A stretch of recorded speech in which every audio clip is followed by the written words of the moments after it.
은혜로운 찬양을 들려주셨습니다. 오늘의 말씀의 제목은 결코 혼자 갈 수 없는 천국이라는 제목으로 말씀을 드립니다.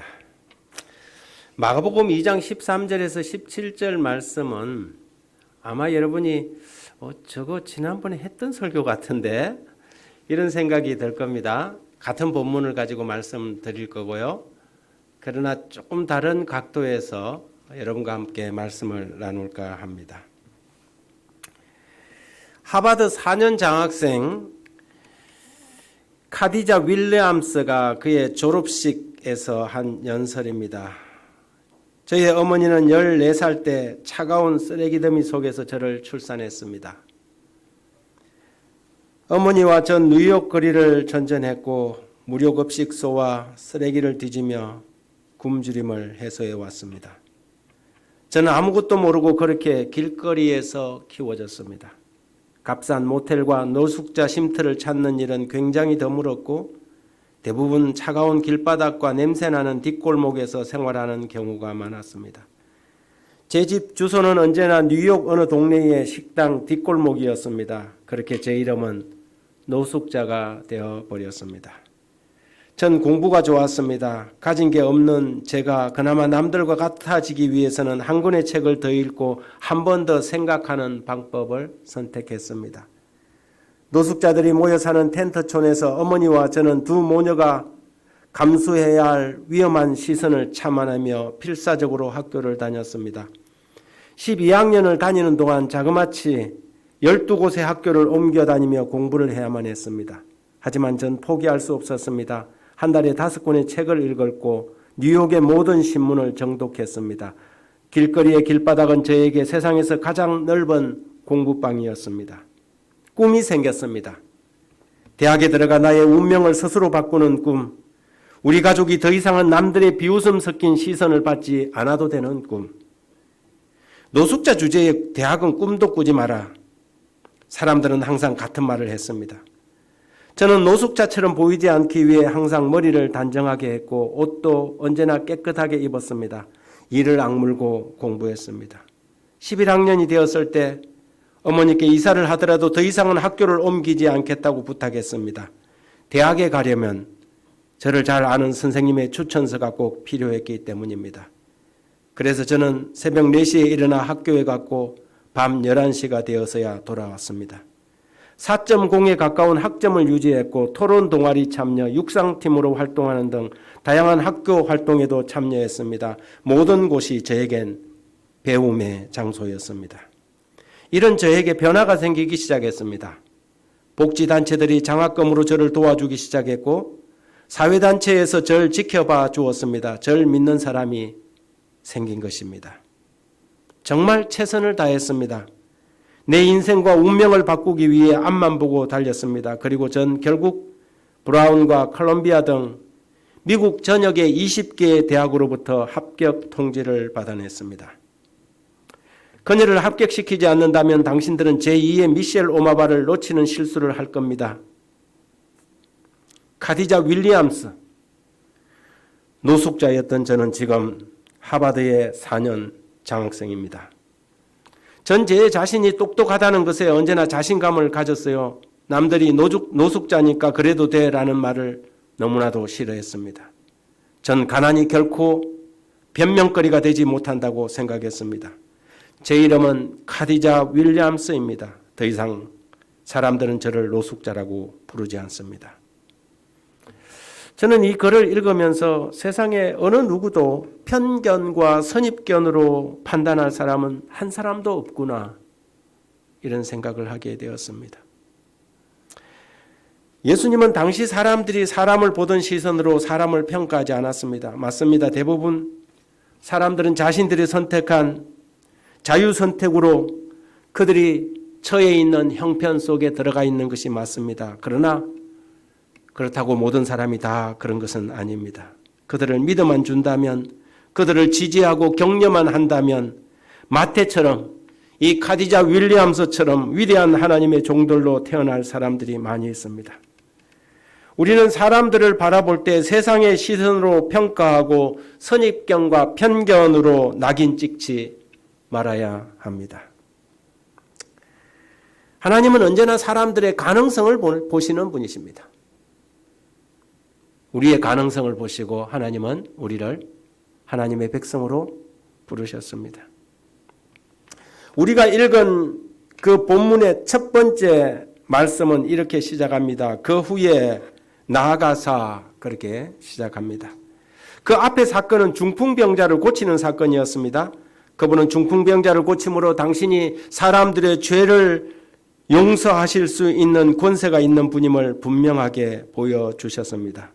그리고 주님은 그 사건 후에 다시 게네사렛 호수로 나아가셨습니다. 그분은 가만히 앉아만 있어도 사람들이 자기 집에 용신할 수 없을 정도로 사람들이 몰려오는 분임에도 불구하고 그분은 친히 앉아 계시지 않고 나아가셨습니다. 그분은 사업을 위해 나가시는 분이십니다. 그 나가시는 이유는 사람들을 부르시고 제자를 삼기 위함이죠. 그분은 영혼을 기다려 본 적이 없습니다. 언제나 주님은 영혼들을 찾아서 나아가셨습니다. 교회도 마찬가지입니다. 교회도 가만히 앉아서 사람들이 교회에 찾아오기를 기다리면 안 됩니다. 하나님은 오늘 우리에게 예수님처럼 주님처럼 나아가라고 말씀하고 계십니다. 교회는 세상으로 나아가야 합니다. 그리고 세상의 저작거리에서 이 복음, 죄인을 구원하시고 용서하시는 하나님이 계심을 말해줘야 합니다. 그래서 우리의 사역팀들이 중요하지요. 오늘부터 우리는 두 번째 사역팀, 리페어 사역팀이 이제 출발하고 난 다음에 두 번째 사역팀인 커뮤니티 맨발 사역팀이 시작됩니다. 맨발 걷기 사역은 오늘 오후 3시 태화강 국가공원 분수대 앞에서 출발합니다. 우리 교회에 여러 사역들이 진행되는데요. 제자반은 오늘 대구에서 워크숍에 참여하게 되고 개척대들은 온라인 캠프에 참여하게 될 것입니다. 혹시 다른 프로그램에 참여하는 분들이 없는 분들은 이 맨발 걷기에 함께 해주시면 고맙겠습니다. 오늘 그 첫 시간입니다. 아직 우리가 티셔츠나 이렇게 그 조끼가 도착하지는 않았는데요. 다음 주부터는 이제 회원들에게는 조끼가 지급될 겁니다. 태화강 국가공원을 맨발로 이렇게 다니면 사람들이 관심이 가겠죠. 저분들 뭐 하는 분들인가. 그래서 우리는 이 맨발 걷기 사역에 최소한 한 200명까지 회원을 늘려갈 생각입니다. 물론 밴드도 운영하면서 전국적인 조직으로 나갈 것입니다. 사람들이 얼마나 많이 태화강에 가보면 있는지 모릅니다. 그렇게 하면서 한 달에 한 번 정도는 경주나 양산 통도사나 부산이나 이런 데 맨발 걷기 좋은 산행들을 하게 될 것입니다. 그러면서 점점 우리의 동호회 회원수를 늘려가면서 우리 교회가 사람들이 많아지면 요리 세미나도 하고 또 동호회를 확장시키면서 다양한 이 건강 프로그램 사역으로 확장시켜 나갈 텐데요. 우리 맨발 동호회 사역을 위해서 우리 민원식 장로님과 우리 팀장, 사역팀장으로는 김순철 집사님, 김태현 집사님 이런 분들이 봉사를 하게 될 것입니다. 많은 사역팀들의 기대하는 것들이 크지만 맨발 사역팀에 상당한 기대가 있습니다. 맨발 사역팀을 출발시키고 나면 그 다음 사역팀으로 수포 영포 클래스를 출발시킬 계획을 가지고 있습니다. 지난주에 우리 수석 장로님하고 우리 여성교회장님 고규영 집사님 오늘 그 학교에 확진자가 생겨서 지금 자가격리를 하고 계시는데요. 밀접 접촉자는 아닙니다만 여기 태화중학교 교장선생님과 교감선생님, 행정실장을 만났습니다. 장학금도 전달하고 여러 가지 현안 문제에 대해서 논의를 하고 우리 교회가 가지고 있는 이 사역에 대한 소개도 했는데요. 제가 항상 이런 사역들을 고민을 하다 보니까 오늘 새벽에 아주 번개같이 스쳐가는 아이디어가 하나가 있었습니다. 그게 뭐냐면 요즘에 한참 뜨고 있는 당근입니다. 당근 마켓. 당근 아시죠? 당근 마켓에 보니까 그런 프로그램이 그 사이트가 만들어져 있어요. 과외 사이트가. 그러니까 당근은 우리 울산 특히 우리 교회 주변의 사람들을 접촉합니다. 많은 사람들이 자녀들을 학원에 보내고 하고 싶었는데도 불구하고 우리 자녀들이 타이밍을 놓쳐서 기초가 안 돼갖고 하려도 해도 수학도 안 되고 영어도 안 되는 포기한 학생들이 제법 있을 거라는 생각이 듭니다. 제가 그래서 이렇게 문구까지 다 만들어 놓고 우리 교회는 또 선생님도 계시고 약사 선생님들도 계시고 교수님도 계시고 하니까 또 오늘 태훈이가 안 왔는데 우리 손태훈 또 청년 우리 지금 대학생 손태훈 왔어요? 지금 왔구나. 우리 대학생들도 있고 하니까 이 사역을 충분히 감당할 수 있으리라고 생각합니다. 그래서 그 숙포, 연포, 수학 포기, 영어 포기자들입니다. 이 학생들에게 자신감을 심어주고 또 그들의 인생에 또 업그레이드 할 수 있는 기회를 주고자 합니다. 교회는 끊임없이 세상을 위하여 지역사회를 위하여 무언가 나누어 주어야 하고 나가야만 합니다. 특히 이 시대는 더 그렇습니다. 과거에는 사람들이 교회라는 곳에 관심을 가졌지만 요즘은 그렇지 않습니다. 그런데 지금 우리 리페어 사역을 시작하고 난 이후 지금 우리 김우현 집사님이 열심히 고치고 만들어서 뭘 하냐면 지금 무료 나눔을 하고 있잖아요. 그 덕에 사람들이 우리 교회 발을 딛고 어디까지 내려가냐면 지하실까지 내려가는 것입니다. 지하실 가서 거기 가서 물건을 받아서 가능하면 우리가 사진도 한 장 찍자 그러거든요.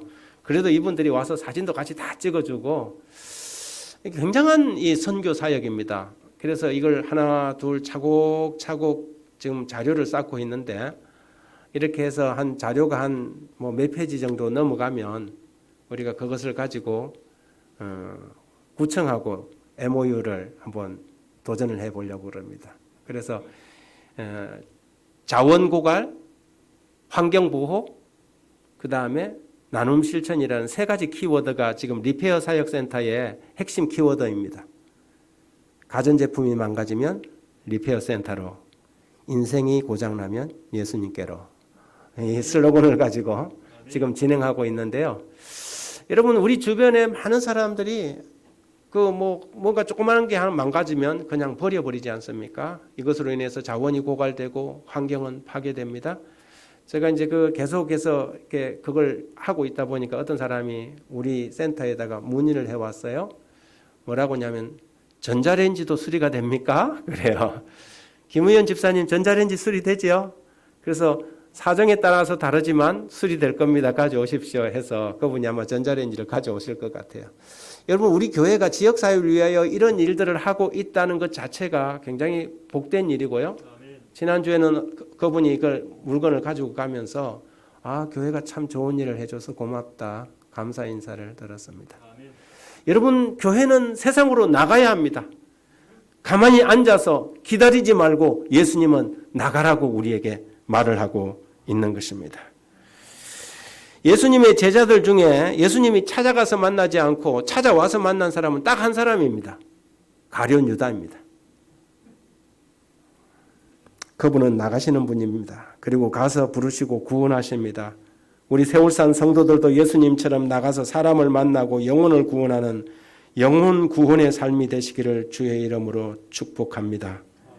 주님은 우리에게 명령하시기를 너희는 가서 모든 족속으로 제자를 삼으라고 말합니다. 갑시다. 나갑시다. 비록 세상이 코로나로 혼란스럽고 복잡하지만 우리에게는 사명이 있지 않습니까? 예수님의 제자들 중에 5번째 제자의 이름이 레위입니다. 그는 세리 출신입니다. 당시 세리들이 가지고 있는 사회적 신분이란 아주 낮았습니다. 사회 법정, 세상 법정에서도 세리의 정언은 믿어주지 않았습니다. 세리야? 그러면 안 돼. 그들은 창기들과 죄인들 사이에 끼어서 도매금으로 넘어갈 정도로 지탄받는 무리였습니다. 시대소망의 272쪽에 이렇게 기록합니다. 팔레스틴에 있던 로마 관리 중에 세리보다 더 미움을 받는 자는 없었다.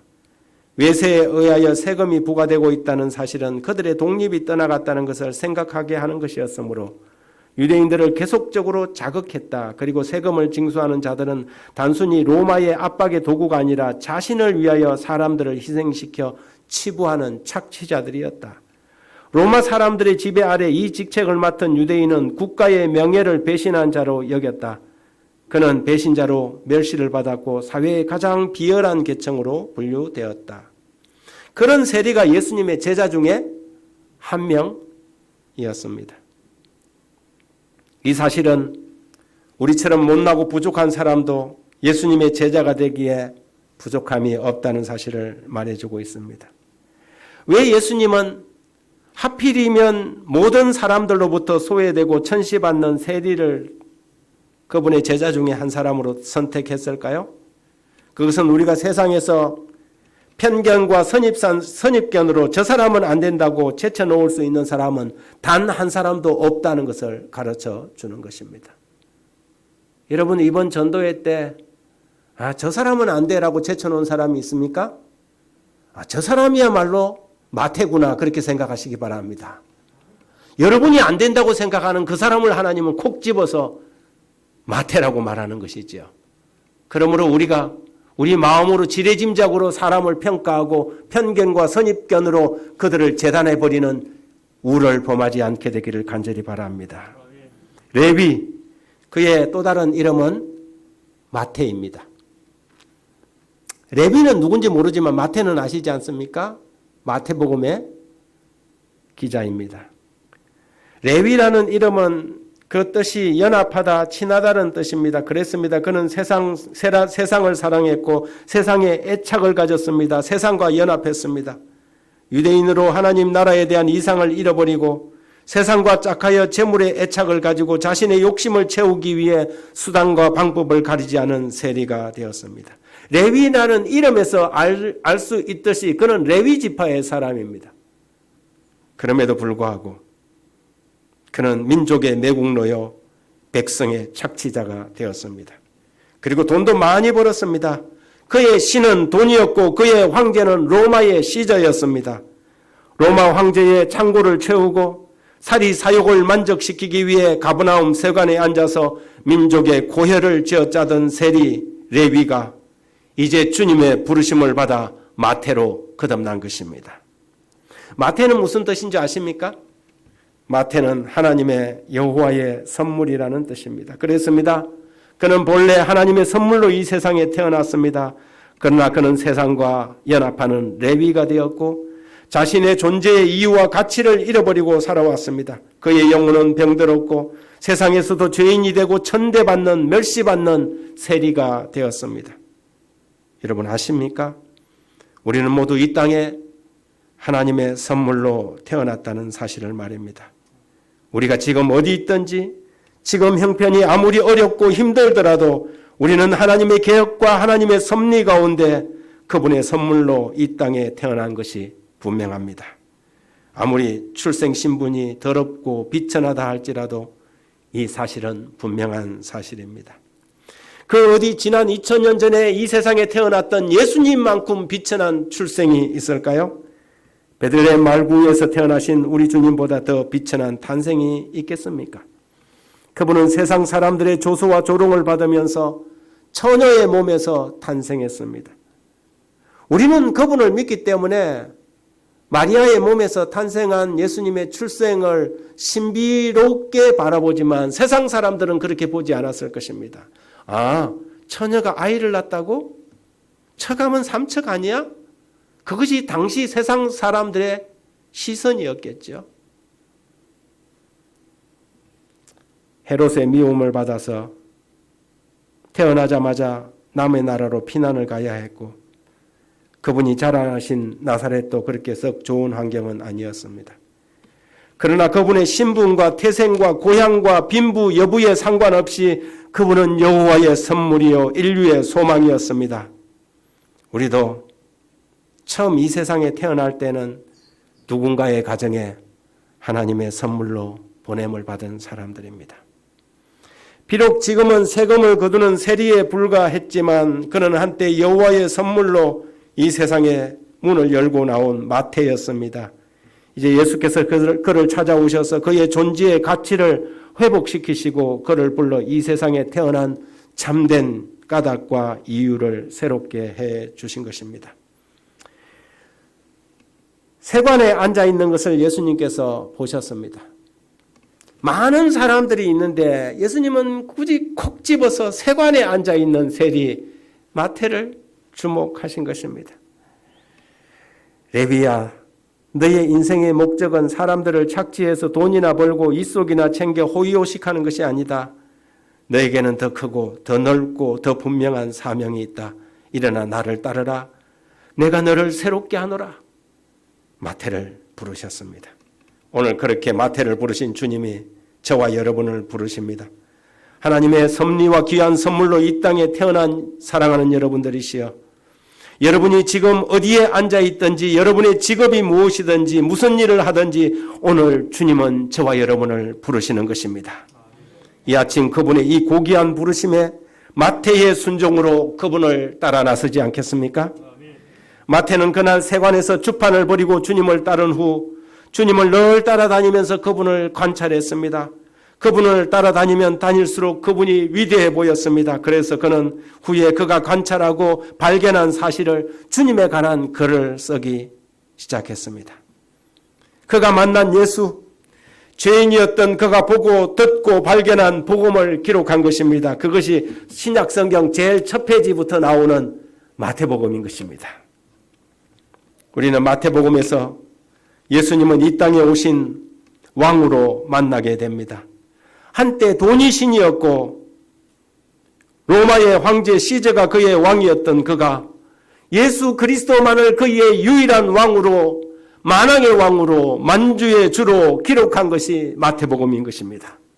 그래서 마태복음의 첫 번째 장은 아브라함과 그의 후손 예수 그리스도의 세계라, 그렇게 시작하는 것입니다. 그는 오직 한 분 예수님만을 섬기고 그분에게만 충성하기를 원했습니다. 그리고 그의 동족 유대인들에게 바로 그 예수 그리스도 만왕의 왕으로 예수님을 소개하고 있는 것입니다. 학설들에 따라서 조금 차이가 있지만 마태는 그 후 이름 없는 고도에서 식인종들에게 전도를 하다가 쓰러져 순교하게 됩니다. 그리고 그때까지 그는 끊임없이 마태복음을 기록해 나갔습니다.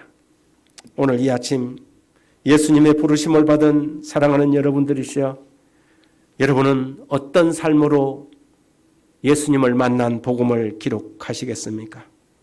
훗날 우리의 생애의 복음서를 통하여 뭇 사람들이 예수님을 읽을 수 있도록 굳게 다짐하고 헌신하는 이 아침 되길 간절히 바랍니다. 성경은 마태가 예수님의 부르심을 받았을 때 일어나 쫓으니라고 기록합니다. 그는 이유를 묻지 않았습니다. 득실을 따지지 않았습니다. 하나님의 부르심에 대하여 자신의 처지나 이해득실을 따지는 사람은 결코 예수님의 제자가 될 수 없습니다. 마태는 지금 당장의 고소득의 직업을 버리고 주님을 따르는데 주저하지 않았습니다. 만일 내가 직장을 관둔다면 내 가족은 누가 부양한단 말입니까? 라고 말하지 않았습니다. 지금보다 더 나은 형편이 될 것인지 재고하지 않았습니다. 그는 모든 것을 버려두고 주님을 쫓았습니다. 이것이 믿음입니다. 이것이 아브라함의 믿음이요, 하늘 궁정을 버리고 길 떠나신 예수님의 믿음이요, 이 믿음이 오늘 우리에게 요구되는 믿음입니다. 하나님의 계명과 예수에 대한 믿음을 가진 마지막 백성들의 믿음인 것입니다. 시대의 소망은 이렇게 적었습니다. 부유하던 마태에게나 가난하던 안드레와 베드로에게 똑같은 시험이 이르렀으며 똑같은 헌신이 각 사람에 의하여 이루어졌다. 그물에 고기가 가득 차고 옛생애에 대한 충동이 가장 강하던 성공의 순간에 예수께서는 바다에서 일하던 제자들에게 복음 사업을 위하여 모든 것을 버리라고 요구하셨다. 이와 같이 각 사람이 세상의 재물에 대한 욕심이나 그리스도와 친분을 맺고자 하는 욕망 중에 어느 쪽이 더 강한지에 대한 시험을 받고 있다. 원칙은 항상 가혹하다. 하나님의 사업에 전심을 다하고 그리스도를 아는 지식이 가장 고상함을 인하여 모든 것을 해로 여기지 않으면 그 누구도 그분의 사업에 성공할 수 없다. 전적으로 바치지 않는 사람은 어떤 사람도 그리스도의 제자가 될 수 없으며 예수의 동력자가 되기는 더더욱 어렵다. 사람들이 이 위대한 구원을 인식할 때에 그리스도의 생애에서 나타난 자아 희생은 그들의 생애에도 나타날 것이다. 그들은 예수께서 어느 길로 가든지 즐겨 따라갈 것이다. 마태는 바로 그 길을 간 것입니다. 그 다음에 마태가 자기 집에서 큰 잔치를 베풀었다 그랬습니다. 여러분, 마태가 예수님을 따르고 난 다음 그가 한 첫 번째 행동은 자기 집에서 잔치를 베푼 것입니다. 여러분은 예수님을 만나서 여러분의 영혼에 물밀듯 넘쳐오는 기쁨을 경험해 보셨습니까? 모든 것을 버리고도 조금도 아쉽지 않은 감격을 느껴 보셨습니까? 아니면 아직도 옛것에 집착하고 그 아까운 재산과 직업을 어떻게 하나 하면서 연연해 하고 있습니까? 마태는 그렇지 않았습니다. 그날 주님을 만난 다음 그의 인생은 달라지고 의미가 바뀌었습니다. 세상이 달라 보였습니다. 아무리 채우고 아무리 발부둥해도 칙칙한 회색빛 하늘이 그의 머리 위에 항상 누르고 있었는데 예수님을 따르고 게네사렛 호수 물결이 그렇게 황홀해 보일 때가 없었습니다. 가버나움에서 마태보다 행복한 사람은 아무도 없었습니다. 여러분, 잔치는 왜 여는 것일까요? 기뻐야 잔치하지 않습니까? 예수 만난 삶은 축제의 삶입니다. 사랑하는 성도 여러분, 오늘 이 아침 여러분을 잠시 생각해 보십시오. 예수 만나서 여러분의 인생이 축제의 연속이 되었습니까? 그 기쁨과 평화가 여러분의 마음 안에 가득하느냐 말입니다. 모든 것을 버렸음에도 여전히 터쳐나오는 기쁨이 여러분 안에 있다면, 세상이 주지 못하는 행복이 여러분 안에 있다면, 여기 기록된 마태의 이야기는 마태의 이야기가 아니라 바로 저와 여러분의 이야기인 것입니다. 비록 우리가 사는 세상에 아직도 눈물과 한숨이 가득한 조건들이 편만하지만 누구도 빼앗아갈 수 없는 하늘의 기쁨을 소유하고 있다면 우리는 여전히 이 땅에서도 잔치 인생을 살 수 있습니다. 마음에 예수를 모셔드려야 합니다. 그리고 그분을 따라갑시다. 그러면 약속하신 대로 그분이 우리에게로 들어와 더불어 먹고 마실 것입니다. 주님이 내 마음에 들어와 계신 후 변하여 새 사람 되고 내가 늘 바라던 참빛을 찾으니 내 마음 눈 밝아졌네. 주 내 마음에 와 계신 후, 주 내 마음에 와 계신 후, 물밀듯 내 마음에 기쁨의 물결이 늘 넘쳐서 흐르도다. 마태는 지금까지 자신이 모은 재산을 풀어서 잔치를 베풀고 친구들을 초대하고 사람들을 불렀습니다. 왜 그렇게 했습니까? 자신이 그렇게 좋아하는 예수님과 단둘이서 미래를 나누면 될 것이지 왜 그렇게 많은 사람들을 부산하게 자기 집에 초대했을까요?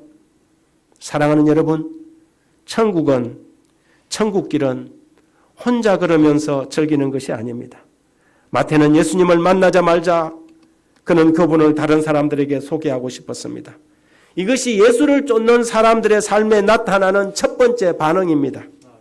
천국은 결코 혼자 갈 수 있는 곳이 아닙니다.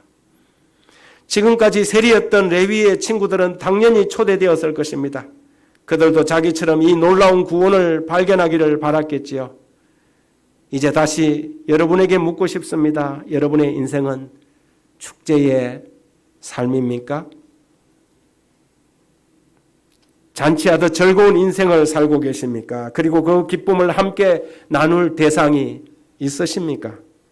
그들이 이 기쁨에 동참하도록 여러분의 노력을 기울이고 계십니까? 이번 이 후반기 새생명 축제에 그들을 초청하십시다.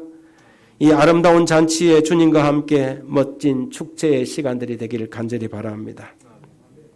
그런데 마지막에 한 구절이 더 기록됩니다. 바리새인과 저희 서기관들이 그 제자들을 비방했다고 말합니다. 여러분, 바리새인들은 좋은 사람들입니까? 나쁜 사람들입니까?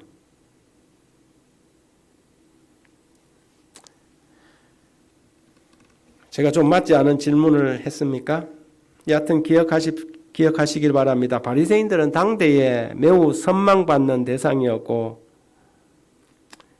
오늘날에는 바리새인들이 부정적인 대명사로 사용되지만 그 당시에 바리새인들은 참 좋은 사람들이었습니다. 그 당시에 신앙과 종교적 위치에서 언제나 존경받는 인물들이었죠. 그런 사람들이 마태의 잔치를 비난한 것입니다. 우리는 신앙생활을 오래 하면서 이런 사람은 되지 말아야 합니다. 직분을 받고 알 많고 많은 사람들이 늘 딱딱하고 형식적인 의식에 빠질 우려가 있습니다. 교회는 영혼을 구원하기 위해 존재하는 기관입니다. 그런데 지금 바리새인들은 영혼의 빗장을 걸고 들어오는 영혼도 지금 어떻게 하려고 그래요? 막아버리려고 하는 것입니다. 자칫 잘못하면 이러한 영적 위선에 빠질 가능성이 있습니다. 단순하고 순수함은 유지되어야 합니다. 어느 정도 부족해 보이더라도 용납하고 이해하는 사랑이 필요합니다. 자기 자신의 판단, 자기의 주관을 내려놓지 못하는 사람은 늘 바리새인의 입장에 섭니다. 판단하고 정죄하고 평가합니다. 원칙은 자신에게, 사랑은 타인에게 맞추는 저와 여러분이 되길 간절히 바랍니다.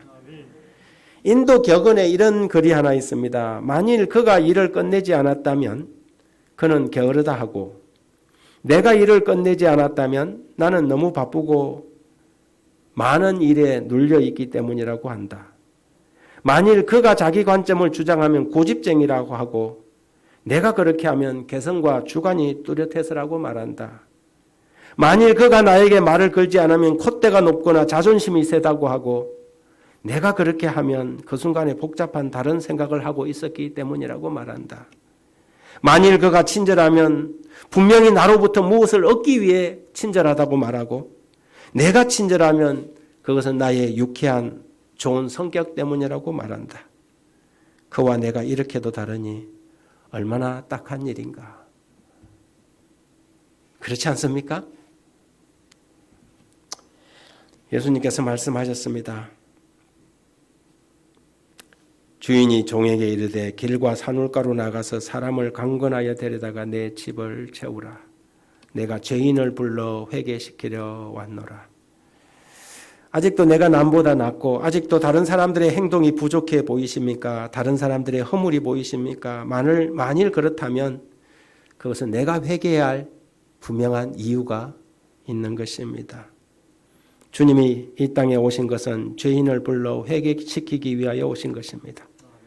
그리고 우리를 불러서 그분의 제자를 삼으신 까닭도 우리에게 죄인을 불러 회개케 하는 직분을 맡기시기 위한 것입니다. 사랑하는 성도 여러분, 우리의 생애로 주님의 복음을 기록하는 마태들이시여, 여러분의 삶이 여러분 안에서 거하시는 예수님 때문에 잔치의 인생이 되기를 바라며, 또한 그 기쁨을 우리의 동료, 형제, 자매, 우리 이웃, 우리 거래처, 우리의 친구들에게 나누어 주게 되길 간절히 바랍니다. 기도하겠습니다. 감사하신 하나님 우리 아버지, 세상의 저작거리에서 방황하는 우리를 부르시고 주님의 제자 삼아 주셔서 감사합니다. 이제는 주님과 벌이는 축제의 삶이 되게 하시고 마지막 숨을 거두는 순간까지 주님과 동행하는 축제의 연속이 되게 주십시오. 날마다 우리의 삶은 새 생명 축제가 되게 하시고 사람을 만나고 친구를 사귀어도 주님을 소개하는 선교의 삶이 되게 주십시오. 다가오는 한 주일도 주님의 대사가 되어 살아갈 수 있도록 도와주시길 예수 그리스도의 이름으로 기도드립니다. 아멘.